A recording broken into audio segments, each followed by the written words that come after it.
Now, so far, tingnan nga natin yung ating recap. So far, we've learned from yung mga bigatin sa Bible, no? We learned from Abraham, di ba? We learned na blessedness is not about having money. It's about having right relationship with God. Amen? Amen. We learned from Joseph. We learned na sometimes, yung bagay na isip natin ay hindi siya maganda. Kasi hindi siya feel good eh.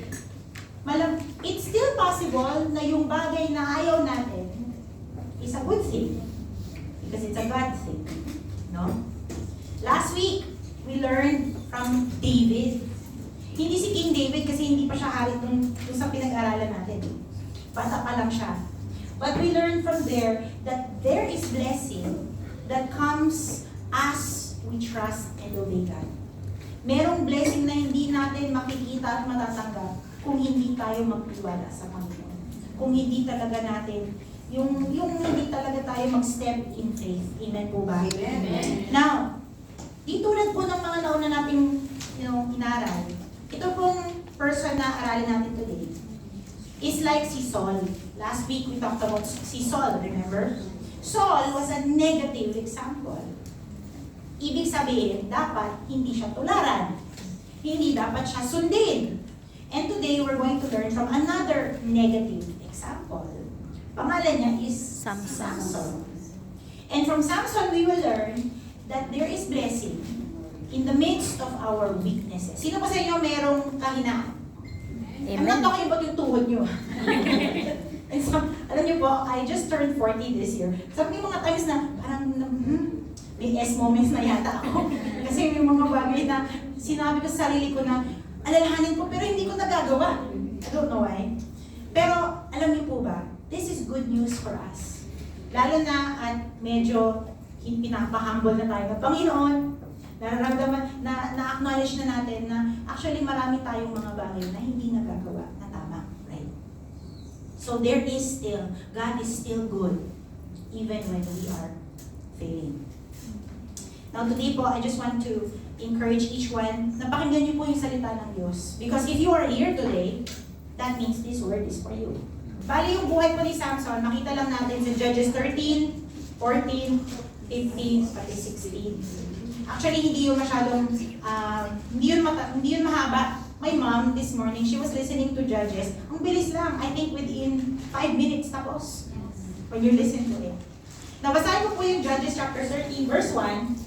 Ito yung simula ng story ni Samson, no? So again, the Israelites did what? Evil. They did evil in the eyes of the Lord.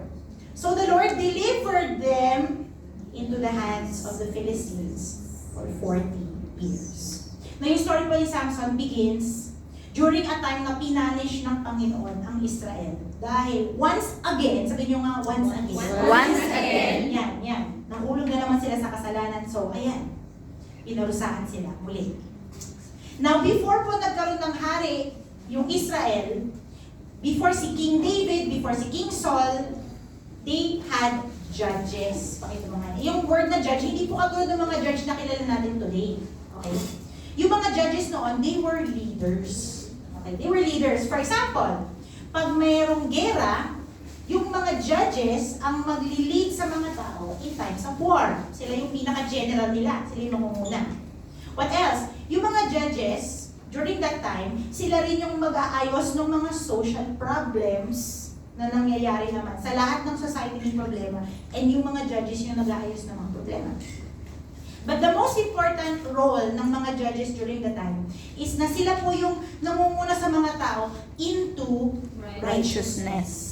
Tinuturo nila ano ba ang sinasabi ng katuruan ng Panginoon para sundin natin. Do you understand? So dapat yung buhay nila ay halimbawa. Di ba? Di ba? Now, si Samson po had been yung pinaka-last judge ng Israel bago sila nagkaroon ng hari. So before King Saul, nandun si Samson. Now si Samson po was born to be a blessing. He was a blessing to his parents. Kasi alam niyo po, yung parents niya were childless. Wala po silang mga anak. And that is because yung kanyang ina, according to the Bible, was infertile.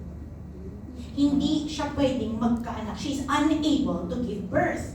And makita po natin na doon sa Judges 13, base doon sa yung sa response ng mga parents niya doon sa balita na magkakaanak sila, makita natin na yung parents ni Samson, they were God-fearing people. Hindi lang na religious sila, na talagang may takot sila sa Diyos. That they were blessed to be part of what God wanted to do. Kahit na, kumbaga, naiintindihan nila na itong batang binigay ng Panginoon ay hindi sa kanila. They fully acknowledge that this child is for God.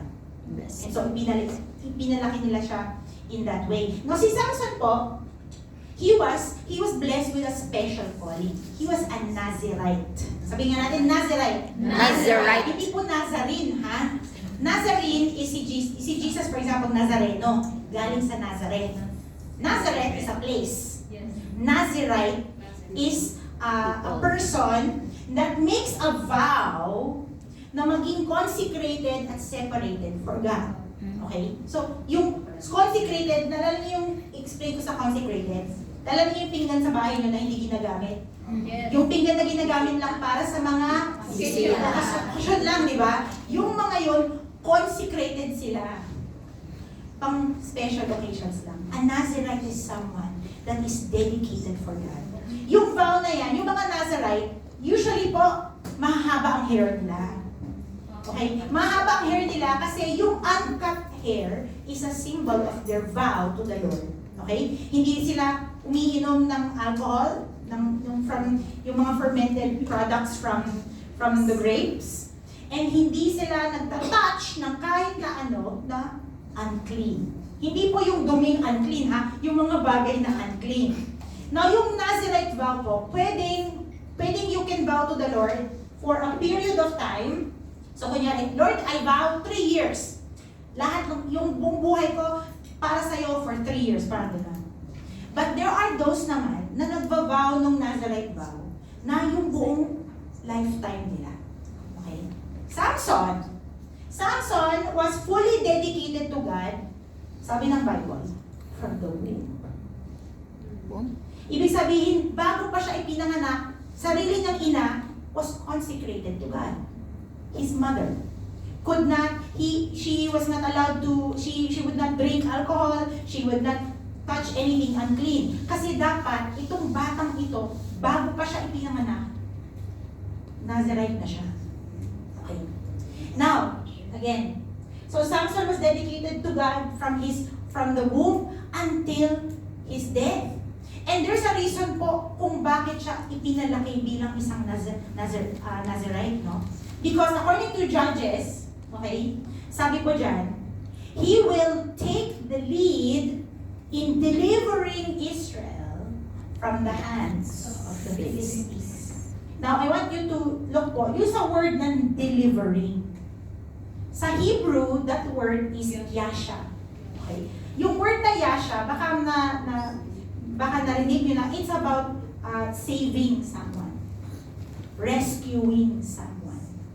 Okay. Now, dun po sa history ng Israel, gumamit ang Panginoon ng maraming mga tao para iyasya ang kanyang mga tao. For example, God delivered His people out of Egypt. Sino ginamit niya? Si Moses. Very good. So, si Moses, yasha, ang nagyasya sa kanila. Okay? Si God, He delivered His people into the promised land. Sino ginamit niya para ipasok sila sa promised land? Si Joshua. So si Joshua, also, niyasya niya yung God's people. And now, in the same way na ginamit ng Panginoon si Moses, ginamit niya si Joshua. Okay? Ngayon, gagamitin niya si Samson para i-deliver yung the people of God from the Philistines.